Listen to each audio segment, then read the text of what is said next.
кешігіп прям 5 минут күттім, 5 минут уақыттарыңызды аламын енді деп қойды дейді. Не ғой, уақытылы кірсеңіздер, мен 10 минут бұрын ашып қоямын, әңгімелесейік. Ой, бұл емес. Так, алдын ала сырласайық деп па?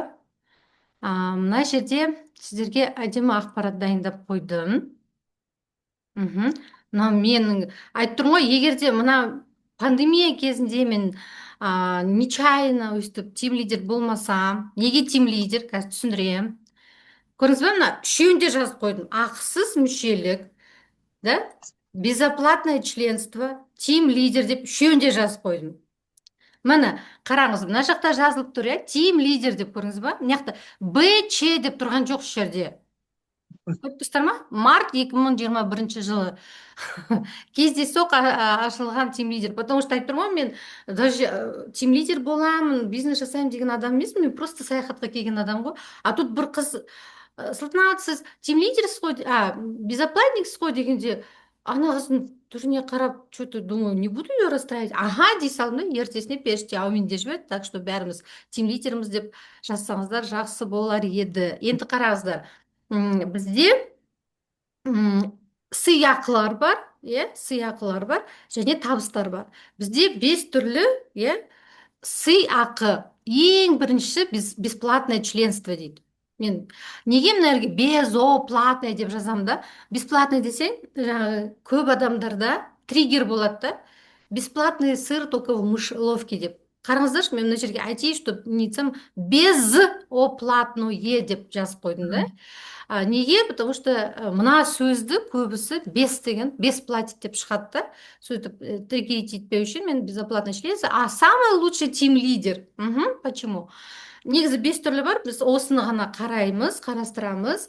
Так, бұл жерде не болу керек, егер де мен жаңағы компания бірінші мен саяхатқа келдім, содан кейін $95 6 айға біз өзіміз не сатып аламыз. Оны франшиза деп айтуға болмайды, как лицензия, партнерство, 6 айдың ішінде бізге компания кабинетті ұсынады. Кабинеттегі бар ақпаратпен пайдаланамыз, және де бізде өзімізде реферальная ссылка болады. Реферальная ссылка деген ол не? Сілтеме. Қазір осы зумға кіру үшін сіздерде біреу сілтеме жіберді, сіз зумға кірдіңіз. Егер де сілтеме жібермесе, сіз осы зумға қосылмайтын едіңіз. Сол сияқты компанияға, именно сіздің командаңызға қосылу үшін кабинетте сіздің өзіңіздің ссылкаңыз болады. Сол ссылка бойынша өзіңіздің командаңызға шақыра аласыз 6 айдың ішінде. Егер де сіз осы неде қаламын десеңіз, сіз ары қарай 6 ай сайын жағы нені төлеп отырасыз, созып отырасыз 6 ай сайын $95 төлеп. Егер де ұнамаса, сіз алдын ала жазып қойыңыз, счет шықпай тұрғанда. Білесіз ғой, 6 айда шығатын. 5 айдан кейін мен пока уақытша бизнес құрастырмаймын, сондықтан маған счетты шығармаңыз деп алдын ала жазып қойыңыз, хорошо? Алдын ала сұрап қойыңыз командаңыз, біреу 295, 595-ке қосылып алып, бір адам қоспаса, алдын ала айтыңыз осылай. Сіз олай айтқан кезде, сіз оны неғып тұрған түсінеді да, сіз оған жаныңыз ашу емес мәселеде, что вы не враг, да, что егер де міне адам қосылайын деп тұрса, сол моментте $95 төлей салға болады ғой, дұрыс па? Біреулер бар, 1 жыл қоса алмайды, 2 жыл қоса алмайды, такое тоже бывает, ничего страшного, Кеттік. Бұл кімді қосамыз? Егер де біз өзіміздің шақырған адамдарымызды, мысалы, мен аламда, ол кезде ондай жоқ еді, аламда бір нені шақырам, премиумға шақырам. Премиум қосылған кезде, ол 500-бен қосылады ғой, 500-ге или 595-ге. Значит, менде 500 товарооборот бар, компания маған келесі айда $100 счет шығармайды. Смотря кіммін мен. Егер мен классик болсам, мен ештеме төлемеймін. Егер де мен премиум болсам, қанша төлеймін? Премиум келесі айда, мысалы, мен премиумға қосылдым, 500-ге, келесі айда мен 500 төлемеймін ғой, қанша төлеймін? 250. 100 компания төлеп береді, значит, маған қандай счет шығады? 150. 150 шығады. Сондықтан біз тим лидер деп айтамыз, окей? Безоплатник деп айтпаймыз, потому что елдер ақымақ емес қой мұны. Мына жерде қарасаңызшы, міне тим лидер деп жазылып тұр, иә?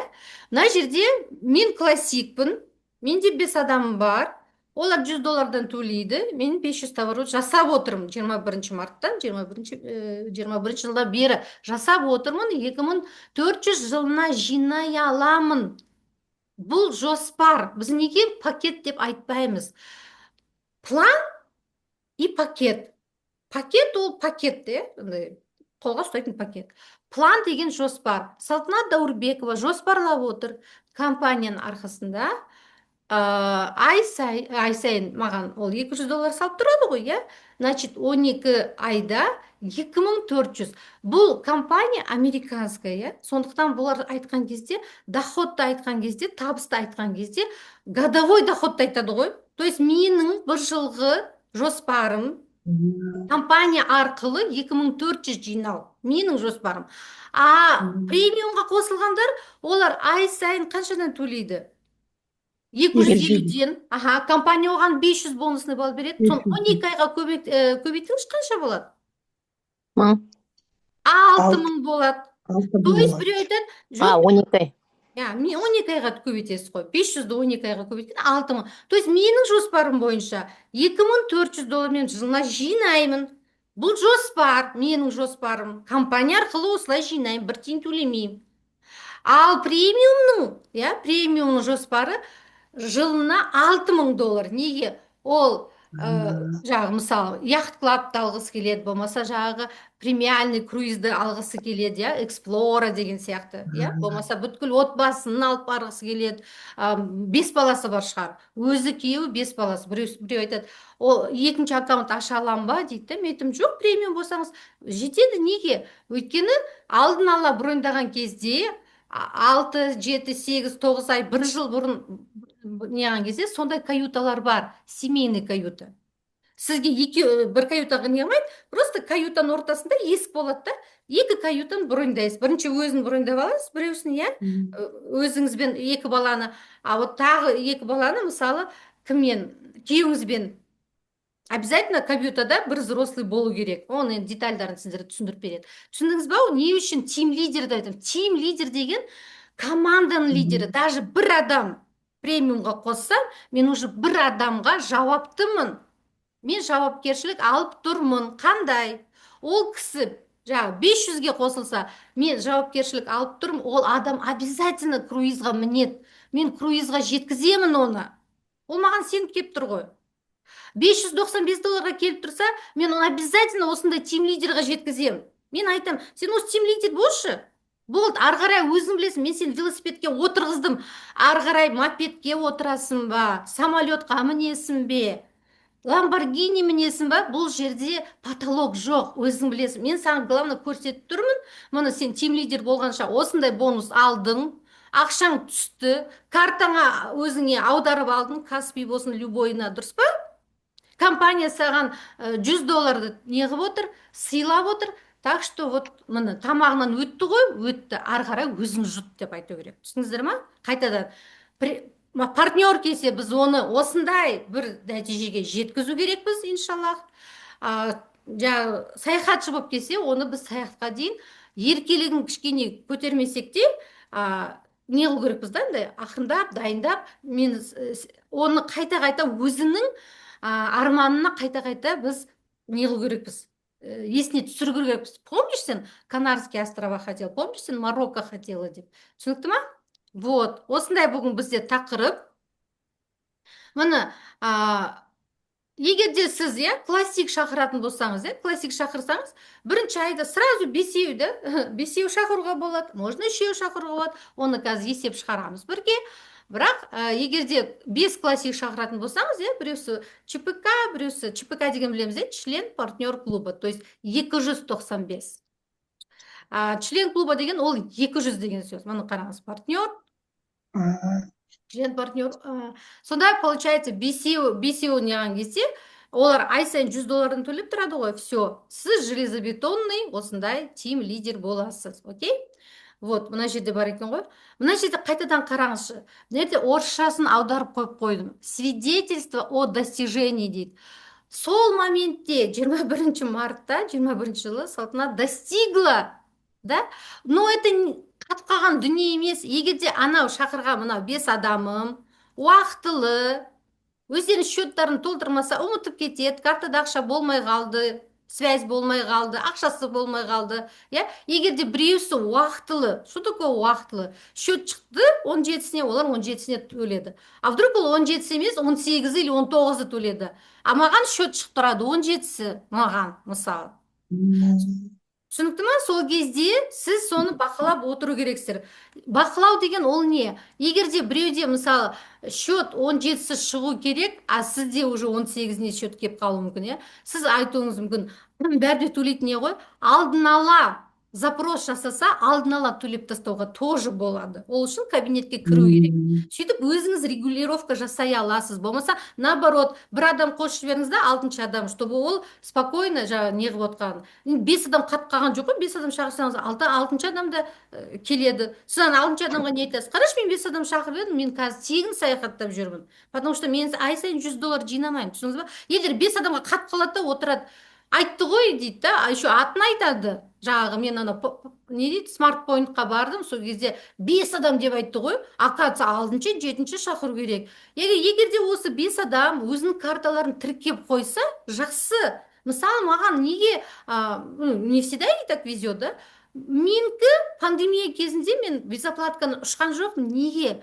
Потому что мен командамда Германияның адамдары болды. Олардың счеттарында ақша болса да, болмаса да $100 автоматически ұсталынады. Представляете? А бізде Қазақстанда ондай жоқ. Каспиға ақша салсаң ұсталынады, салмасаң ұсталынбайды.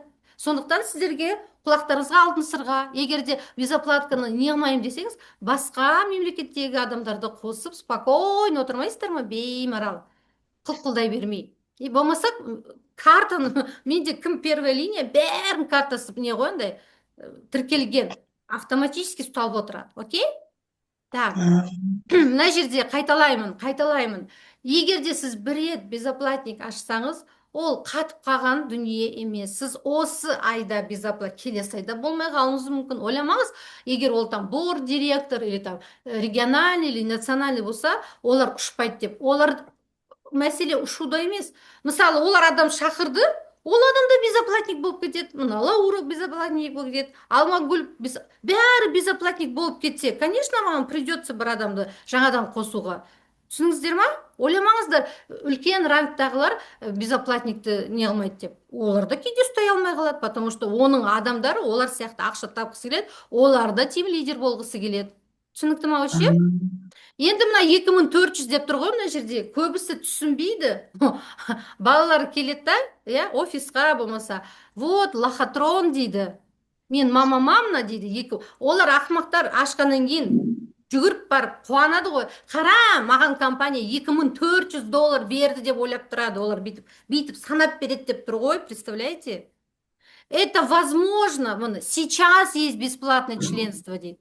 Ежегодная стоимость 2400. То есть ежегодная стоимость деген жаңа бір жылда осы айда қазір ашсам, значит келесі айға дейін мен өзім 500 товарооборот ұстасам ғана, компания осы маған 2400 береді. Осы сіздерге түсінікті ма? Жаңадан келген, қосылған, кішкене не беріп қойыңыздар, маған белгі беріп қойыңыздар.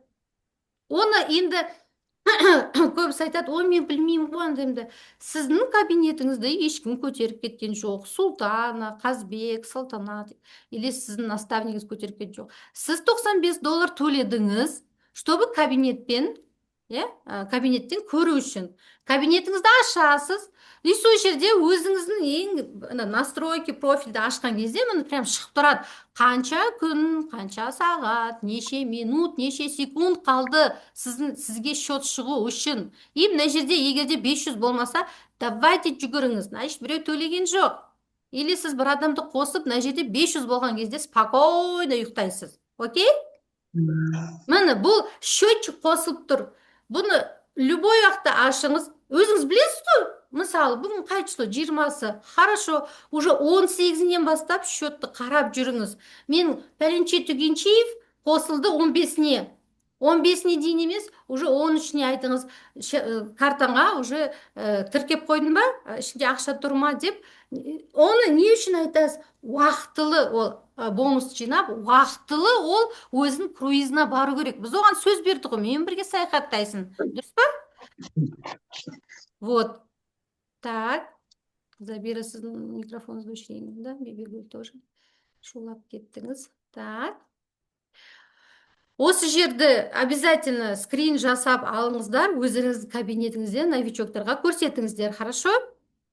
Енді тағы бір қайталап жіберемін, сөйтіп өзімнің неме қайтаймын, иә. Бізде үш, екеу емес, үш түрлі не бар, вход бар. Русқа қалай қосылуға болады? Үш түрі бар. Бірінші саяхатшы, член клуба дейміз, иә. Екінші партнер, жай партнер, просто $95. И үшіншісі ең жаңағы тиімді, иә, комбинированный вариант дейді, иә.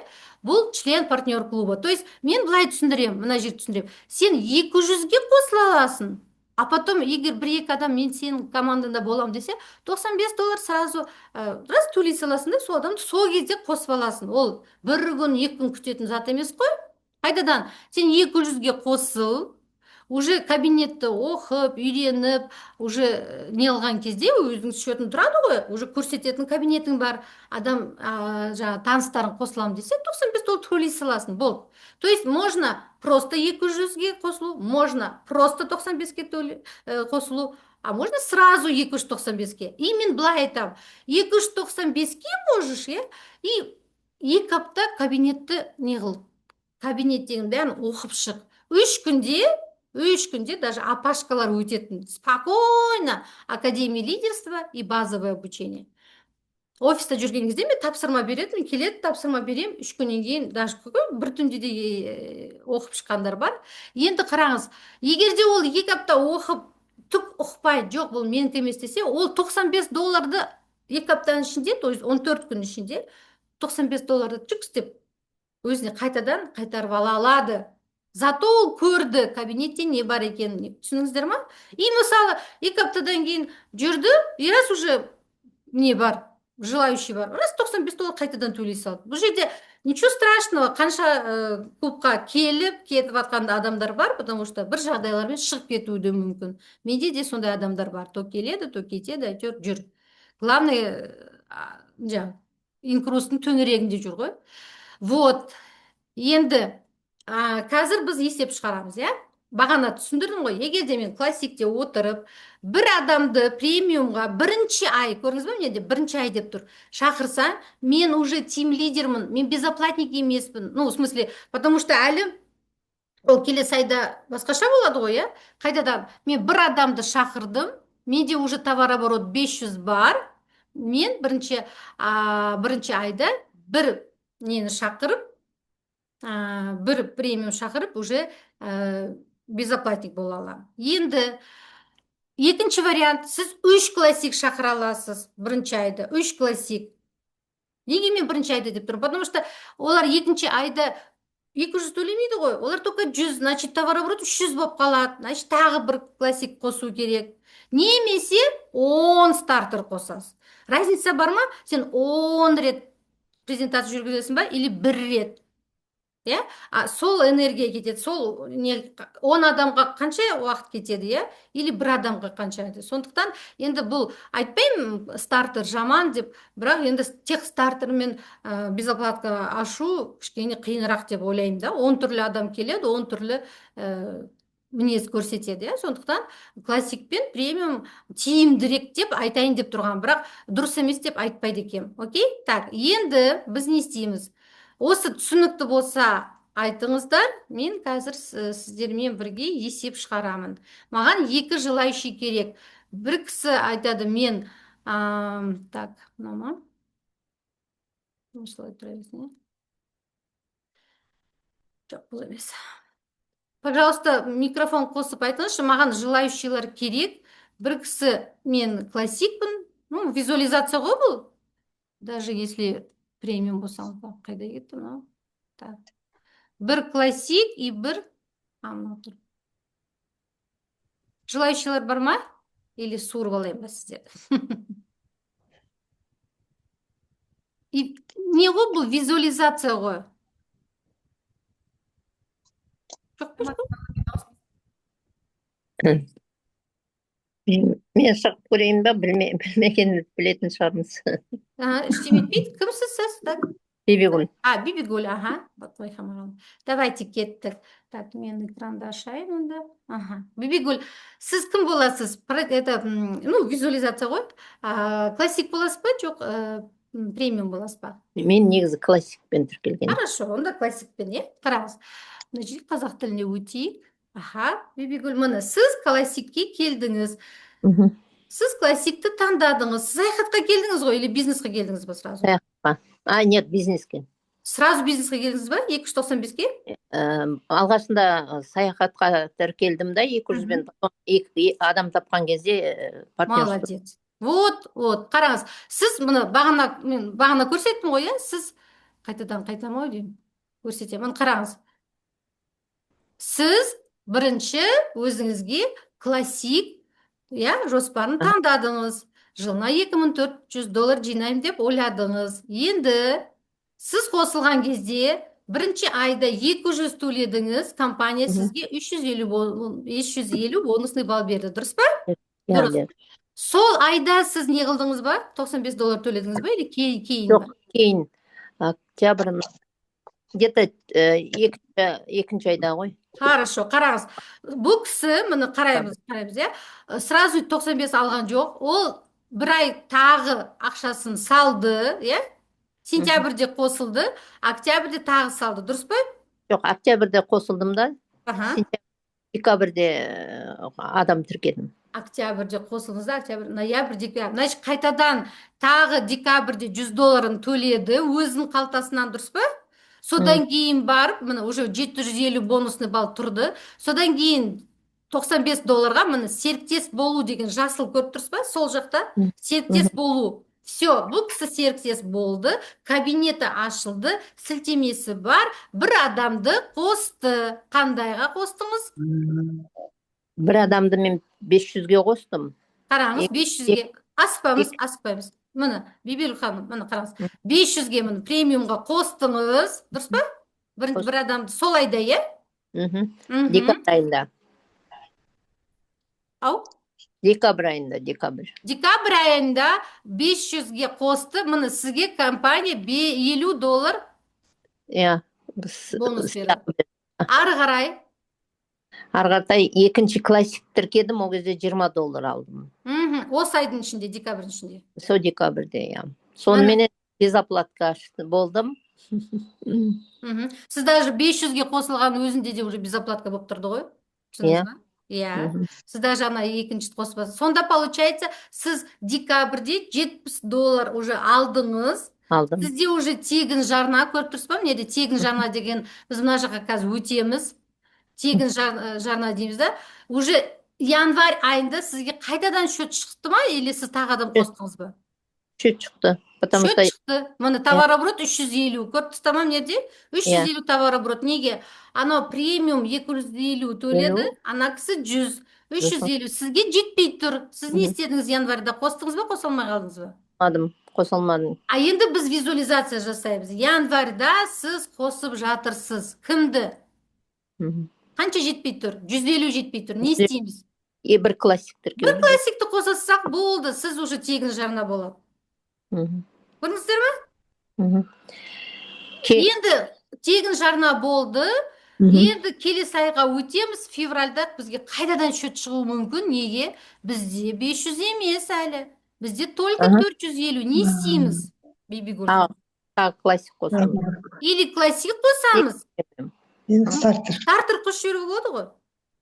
Стартер можно. Бір стартерді бәрібір $20 түседі. Көрдіңіз ба мерге? Мына жерге $20 түседі бәрібірде. И все, сіз железобетонный кім?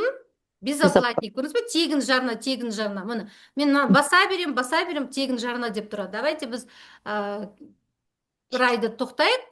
И біз көреміз, круиздерге қайтаймыз да, көреміз. Сізде уже қанша ақша жиналды? Сізде уже 1550, қаншасыншы айда? 7-ші айда уже 1550. Қалай ойлайсыз, 1550 мен болады ма 50-де 50 круиз брондауға? Болады. болады. Міне көрдіңіз ба, 50-50. Мына оранжевый цвет тұр ғой, любойын аласыз. Мысалы Мгм. броньдайсыз. Міне Европаға барайық мысалы, иә. Сіздің жинаған ақшаңыздан, бұл арзанырақ екен ғой, жарайды, мақұл. Сіз мына жерде таза, таза үнемдеу дейді. Сізде пайда 111% пайда екен. Көрдіңіз ба? Неге? Өйткені сіз 50 пайызын өзіңіздің кабинетінен алдыңыз, 50%-ді сіз картадан төледіңіз. Окей? Мгм. Вот, бұны біз қазір классик ретінде көрсеттік. Кім премиумды просто визуализация жасағысы келіп тұр? Давайте бір адам қосылайық, соны визуализация жасайық. Біз айта берейік, Бибигүл ханым. Мгм. Неге? Айтқан сайын айтып тұрмын ғой, мен просто мен тим лидерімді безоплатник дей салдым да, ертесіне мен бизнес жасаймын деген адам емеспін. Керек емес. Это сетевуха деп жүрген мен адам ғой. Мен нечаянно ашып кеттім, понимаете? Как Султана говорит, нечаянно там СМД открыла, нечаянно НАЦИК открыла, обучение болдыңыздар ғой, нечаянно там барда. Мен де сондай ғой, нечаянно БЧ открыла, нечаянно маркетинг открыла, вообще бизнеске келген адам емеспін мен. Кеттік. Просто мен тіркеген кезде 295-ке тіркеп жіберген ғой. Мен оны білмеймін да ғой, что можно 100-ге, что 195-ке, 295-ке. Потому что оны тіркеген адам сөйтіп тіркеген ғой. Сіздер обучениеде болдыңыздар ма? Менің наставник тіркеген кезде айтқан ғой. Вот, егер де сен қазір қосылмасаң, 5-ші адам болып, все, акция бітеді деген ғой. И ол үлгерейін деп 295-ке қосылған. Ол білмейді ғой, что ол акция емес екен, да? Сөйтіп алдап қосқан. Маған да сөйтіп айтқан, мен де Египетке барғым келеді, не істеу керек дедім, 295 деді. Что можно было 100-ге, мен оны білмеген, ол да білмеген. Представляете? Вот. Кеттік. Кім премиум болады? Менде де сондай дүние. Давайте, сіз премиум болыңыз. Сіз шынымен премиумсыз ба? Иә. Қазір жұмыста. Міне қараңыз. Это кто? Күләш, да? Сіз ба айтып отқан? Забира. Иә, Күләш. Ау. Бар. Жұмысын істей беріңіз, сіз Күләш. Или как? Иә. Жұмыста едім ғой. Жақсы, аха. Так, сіз премиумға қосылдыңыз. Сразу премиумға или 595-ке ма? 595-мен тіркелдім ғой. Молодец. Мұны қараңыз. Күләш ханым қосылды 500-ге, 800 сразу түсті. И сразу $95 алды. Сразу. Бибигүл ханым ол 3-ші айда, октябрьде қосылып, декабрьде только сатып алды, иә? Енді қараңыз. 595-ке тіркелді. Енді сіз уже адам тіркедіңіз бе? Визуализация жасаймыз ба? Жоқ, тіркеген жоқпын. Все, кеттік. Енді давайте ең оптимальный вариантты айтайық, иә. Сіз өзіңіз премиум болғаннан кейін, сіздің айналаңызда премиум ғой, көріп тұрмын. Сіз креслода отырсыз, телефоныңыз бар, кабинетіңіз бар, бастықсыз, иә. Значит, айналаңыздың бәрі бастық өзіңіз сияқты. Дұрыс па? Телефонмен бүткіл нелерді решать ететін решала, да? Сондықтан сіз бір премиумды шақырсаңыз, қараңыз, сізге компания, көрдіңіз ба, $50 сізге береді, иә, бонус береді. Иә? И мына жерде қараңыз, сразу тегін жарна деп тұр. Міне, тегін жарна дегеніз, сізге келесі айда $100-ға счет келмейді, 150-ге келеді. Білесе? Міне қайтадан. Иә, сіз бір адамды өзіңіз премиум болғаннан кейін, сіздің айналыңыз тоже премиум. Премиумға кім қосылады? Это не обязательно бастықтар қосылады. Мысалы, сіздің өзіңіз білесіз, сіз көп саяхаттайсыз, болмаса сіз өзіңізбен бірге бала шағаңызды алып шығасыз, иә? Апа, әже, бәрін алып шығасыз. Үлкен семьялар осындай. Негізі бұл премиум қазақтарға арналған. Тезірек барады да, бүйтіп созып жүрмейді. Вот. Енді қараңыз, сізде товарооборот 500 болып тұр. Ол бірінші айда. Көрініп тұр ма осы сіздерге? Бірінші айда. Қараңыз, мұнан тегін жарна деп басамын. Уже келесі айда өттік. Сізде 250 болып тұр. Не істейміз? Сізге мұнағы 500-ге толтыр, қалай толтырамыз? Кімді шақырамыз, Күләш?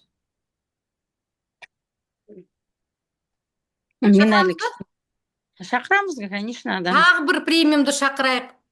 Мұны қараңыз, тағы бір премиум шақырайық. Сонда, получается, сізде товар айналымы 750, прикинь, и мына жерде тегін жарна шығып тұр. давайте біз негізі саяхаттаймын деп келдік қой. Круиз не болып жатыр, соны көрейік. Броньдауға келе ма, келмей ма? Келеді екен. Міне қараңыздар. Мына жерде мынау, мынау серый цветтер. Бұл 17% жеңілдікпен. Мынау оранжевый шығып тұрған, бұл 50-50. Жартысын өзіңізден аласыз, жартысын картадан төлейсіз. Мынау лавандовый цвет, сиреневый цвет, бұл сіз 9 айға бұрын полностью бонусный балмен без доплаты кете бересіз. Қайсыны аламыз? Визуализацияға бұл. Қайсыны аламыз оны? Фиолетовый. Фиолетовый, мына жақта жазып тұр. Жаңа дейді, Кариб дейді, мына жақта Аляска дейді. Давайте Аляскаға барайық. Қазір сізге круиз брондап береді. Бұл визуализация, симуляция. Енді ойын сияқты ғой. Сізде получается, қараңыз, сіз, мұны қарайық, сіз қалтаңыздан ақша шыққан қандай? 500, так? И плюс тағы 150 төледіңіз, Вот. Сізде $145 неде тұр? Счетыңызда әлі тұр, көрдіңіз ба? Мына жақта көрдіңіз ба? Мына жақта өйстіп есептеп тұр. Ұзын сөз қысқасы, сіздің нақты пайдаңыз $420. Уже екінші ай деген, ол не екінші ай? Ол мысалы, сіз бүгін 20 күні қосылдыңыз ба? 20 август. Уже 20 сентябрьде сіздің қалтаңызда круиз брондалған. Еще $145 қалып тұр счетыңызда. Прикинь? И 9 айдан кейін сіз круизға барасыз, уже мен сізге тиімділігін айтып тұрмын да. Екінші ай деген, это не значит 60 күн. Жоқ, екінші ай деген, мысалы, қазір қосылыңыз 1 айдан кейін ғой, ровно 30 күн ішінде сіздің қалтаңызда уже круиз. 9 айдан кейін сіз без доплаты кете бересіз. Түсінікті ма вообще? Стоит сол үшін бір адамды шақыруға? Или қырсығып отыру керекпіз ба? Стоит. Қайтадан қайтамыз. Мұны бағана помните, айттым, $145 тұр. Сіз не істейсіз? Сіз уже безоплатниксіз, Біз тағы 1 ай $150 не істейміз? $150 толтырамыз, И мына круиздің любойын брондаймыз. Мысалы, сіз алдында, мысалы, Аляскаға брондадыңыз ғой, Мысалы, Аляскаға брондадыңыз. А сізге туысқандарыңыз или таныстар, ой, сен кетіп барасың, неге сен бізді алып кетпейсің деп. Мысалы, мен білмей ғой, әшейін айта салдым, Аляска деп неде тұрған. А сіз айтасыз, хорошо, мен өзім отбасымен түсемін, 20-шы мысалы, 20 январь күн түсем, давай 21-нен бастап сендермен бірге барайын, тура сол жерден. То есть сіз перелет алып тұрсыз ғой сол жаққа дейін, Виза алып тұрсыз ғой.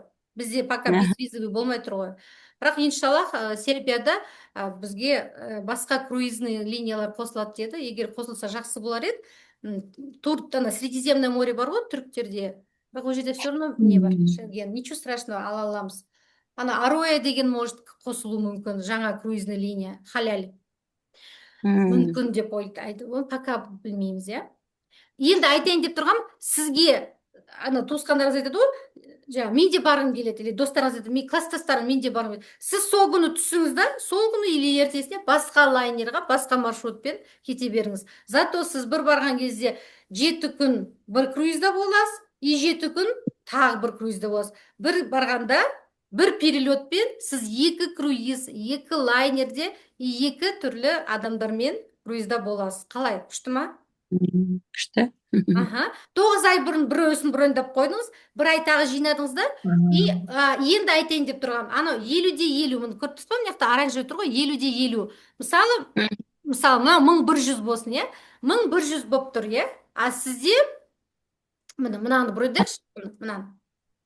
Сізде 645 бонусный балл тұр, сіз 1100-ді не істейсіз?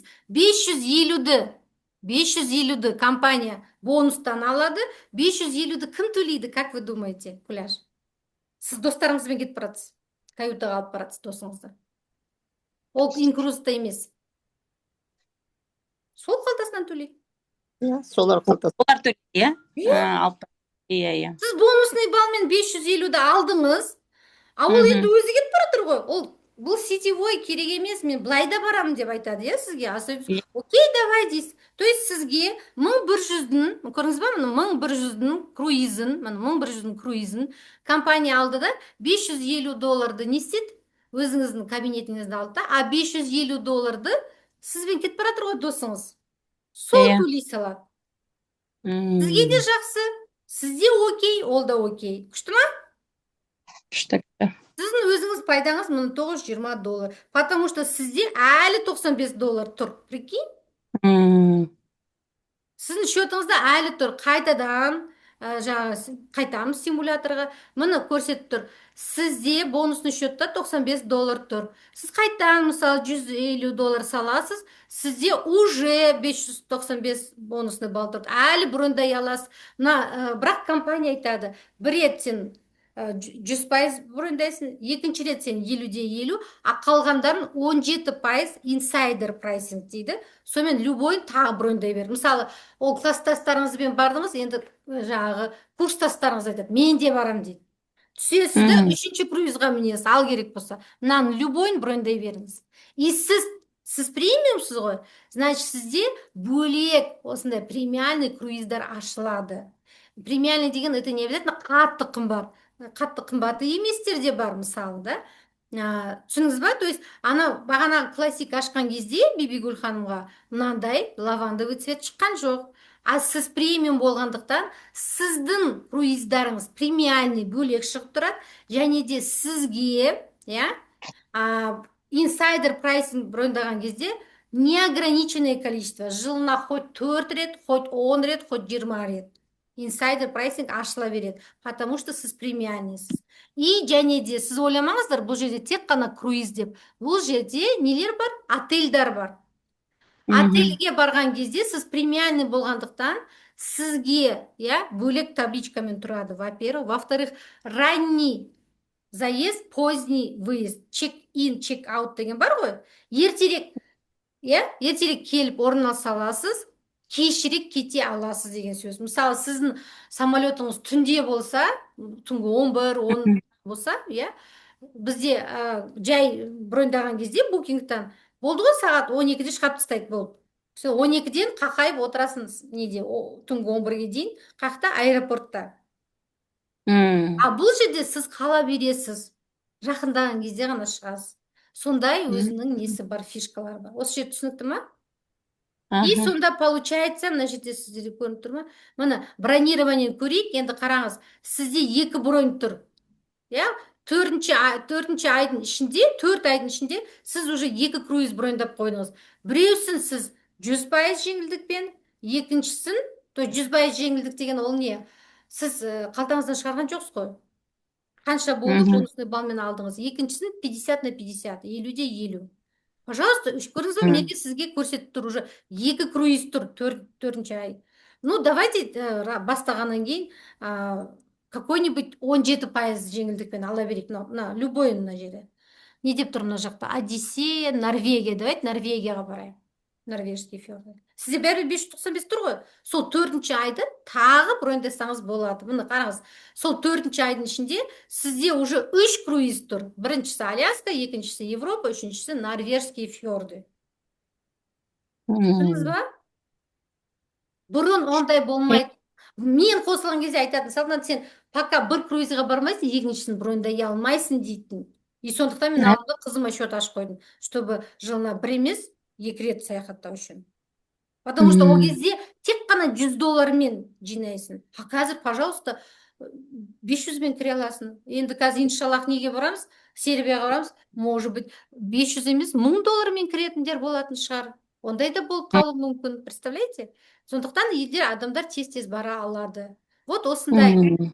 Осындай, міне, көрдіңіз ба?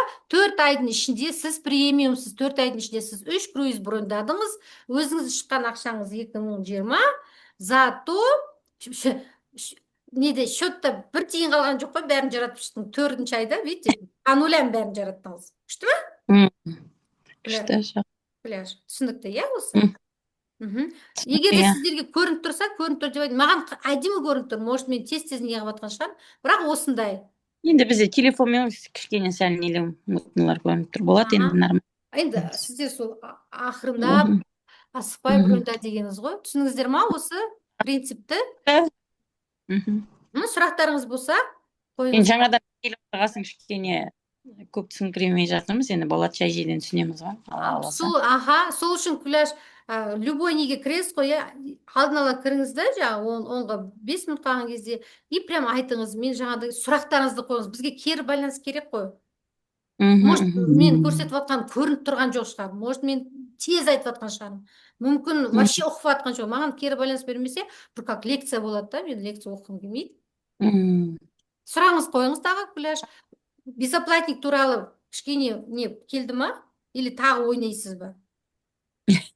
Жоқ, ойнау деген не ғой мынау, это же игра по правде, симуляция. Она так и Иә, называется, иә. симуляция. Мен де жұмыста отырғасын кішкене не істей алмай отырмын да. Ага, все тогда. Онда аяқтайық. Болыңыз, иә. Сұрақтарыңыз жоқ па басқа? Забира Жоқ, пока. ханым, сіз микрофон қостыңыз. Сұрағыңыз бар ма? Сау болыңыз. Менде сұрақ бар тағы да. Аха. Айтуға бола ма? Саламатсыз ба? Айтыңыз, иә. Мен Мгм. уже мүшемін ғой енді бұл круизда. Мгм. Осыдан бір жыл бұрын мен Каспий банкке байлап қойғам. 2-3 ай ұстады да, одан кейін ұстамайтын болды. Ол неге өйтті екен? Сіздің неңіз ауысып кеткен шығар просто. Так, еще раз. Сіз Каспий банктің несі, картасы просрочена была, поменяли, нет? Мындай болған жоқ па? Доступ закрыты болып тұрған шығар. Так, еще раз. Неге ұстанбайды? Значит, Каспийдің несі, срогы өтіп кеткен шығар, карту поменять, наверное, надо, поэтому ұстанбайды.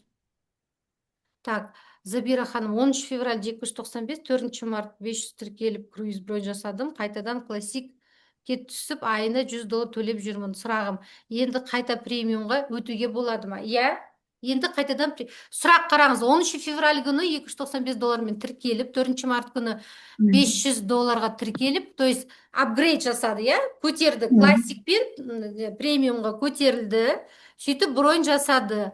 Қайтадан классикке түсіп дейді, $100 жинап жүрмін дейді. Сұрағым, енді қайта премиумға өтуге болады ма? Болады.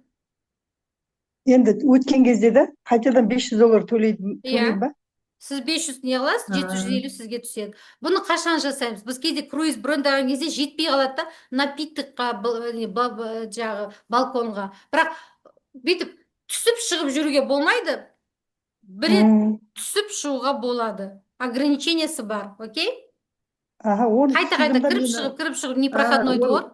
Иә, непроходной двор, оны түсіндім да, мен баста 295-ге тіркелем деп едім. Жаңа 95 партнерство алсаңызшы дегенсін, мен түсінбей тұрып ала салғам да. Мен қазір кіргеніме 6 ай болды ма, мен әлі толық түсініп жатқан жоқпын да. Ничего, мен де түсінген жоқпын ғой. Қыздар, мен де айтып тұрмын ғой, мен кірген кезде 295-ге мен даже не знала, что есть 100, 195, 290. Сізге қазір жіліктеп түсіндіріп жатырмын ғой, маған ешкім түсіндірген жоқ. Рахмет, иә.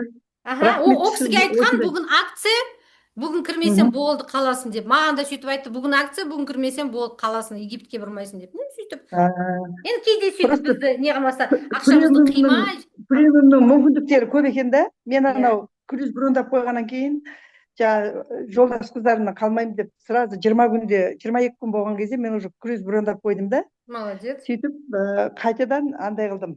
Саяхатқа деген махаббатым өшіре алмай. Енді қайтадан енді қиындық болмасын деп классикке түсіп кеткен ғой. Енді қазір мен тыңдап жүрсем, премиумның мүмкіндіктері көп екен да. Енді қараңыз, сіз енді премиумға ауысасыз ғой, қайтадан түсуге болмайды. Иә, оны біліп тұрмын. Соны біліп, кішкене неңізге дейді, төсегіңе қарап аяғың соз дейді ма? Так что подумайте. Просто ана премиумға қайтадан ауысатын болсам, $500 төлеймін ба деп сұрағайын дегем ғой. Конечно, төлейсіз. Төлеймін, Конечно. дұрыс түсінікті. Рахмет. Сіз 500 саласыз, 750 түседі. Қайталайын, біз оны қашан жасаймыз? Егерде круиз брондаған кезде өзі барам дейді, бір кезде келіншегін алам дейді, бір кезде немеремді алам дейді, тағы бір неме, сонымен мынанша адам болған кезде, конечно, жетпей қалады. Сол кезде біз апгрейд жасаймыз. Апгрейд деген көтереміз. Брондап болғаннан кейін түсе ма дедім, жоқ, түспей қойды. Өзі кәдімгідей ақша, қолмақты ақша жиналып жатқаннан кейін уже түспей отыр. Мен айтамын, сіздің пенсияңыз енді пенсиясы жақсы ғой, енді бір 300 мыңдай алады. Мен айтамын, енді сол 300 мыңнан неужели болмайды деймін да, 125 мың салуға. Сіз сол Иә. 125 мыңды айына емес, аптасына жаратып тастайсыз. 5-6 немересі бар, каждыйына бір 10 мың теңгеден береді. Бір жерге қыдыртады, иә, мысалы. Мен айтамын, лучше соны 10 мың теңге бермей ақ қойыңыз немерелеріңізге. Лучше бір рет жинаңыз да, жылына 2 рет өзі, жаңағы 2 рет бара аласыз. Қыста каникул мектепте и жазда. Зато алып жүр сөйтіп өзінің немерелерін, Аллаға шүкір. Так, сұрақтарыңыз бар ма? Тағы бір сұрақ қояйыншы. Қойыңыз. Мен кабинетті ашқан кезде әлі төлеуге уақыт бар деп ашпай қояды. Содан оны ашқанша күтеміз, содан кейін бірақ төлейміз. Бұрын алдын ала төлей беретін, мен 15 күн бұрын. Запрос жасап көрсеңізші. Запрос бар, запрос берсеңіз, кірген кезде запросить деп тұрады, соны басқан кезде сізге счет шығады алдын ала. Запросить Біз деген солай жақсы. істейміз. Неге? Кейде круизға бара жатқан кезде, жаңағы соткамызға смс келмей қалады. Сондай проблема болмау үшін, неге баратқан кезде, круизға баратқан кезде алдын ала төлеп кетеміз. Потому что басқа мемлекетте бізге сообщение келмей қоюы мүмкін. Кабинетке қосыла алмай қалуымыз мүмкін. Сол кезде біз Жақсы, запрос жақсы. жасап алдын ала төлеп кетеміз. Ұлбике. Сонда нені жаңа сіз айтқан кнопканы басамыз, иә, запрос деген да? Иә, запросить деген болады. Кабинетке қосылсаңыз, счет шықпай тұр ғой, запросить десеңіз, запроспен келеді, алдын ала төлеп қоясыз сөйтіп. Рахмет. Рахмет. Все, да, тогда? Сау болыңыздар. Рахмет. Так, ертең бізде бонусы активация болады. Кешікпеңіздер, қосылыңыздар, бір 5 минут ертерек қосылыңыздар. Сау болыңыздар. Пока.